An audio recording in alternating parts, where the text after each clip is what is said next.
خب سلام بچه ها، امروز اومدم یک کد بهتون یاد بدم. کد خیلی خوبیه، خیلی به دردتون میخوره برای هم درست کردن ماشینتون، هم پر کردن جونتون و جلیقش کنارش. حالا ببین این ماشین رو برمیدارم، تصادف میکنم نشونتون میدم.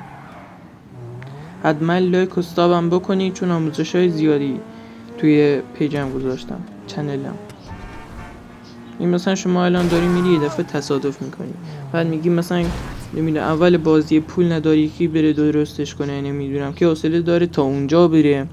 با همین کد میزنید و ماشینت کامل درست میشه. حالا نگاه کنید براتون بزنم. ببین کامل درست شد، کامل. وقتی شما خونتونم کم بشه باز هم درست میشه. مثلا دوباره نشونتون بدم.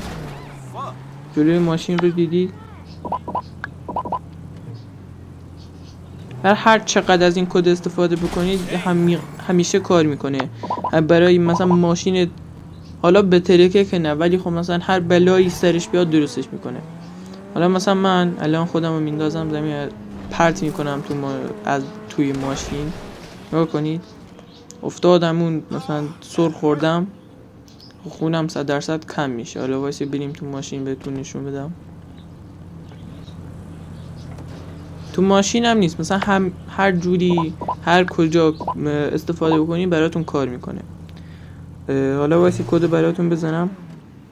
نگاه، هم ماشین درست شد، هم جلیقه ضد گلوله هم پر شد، خونم هم پر شد.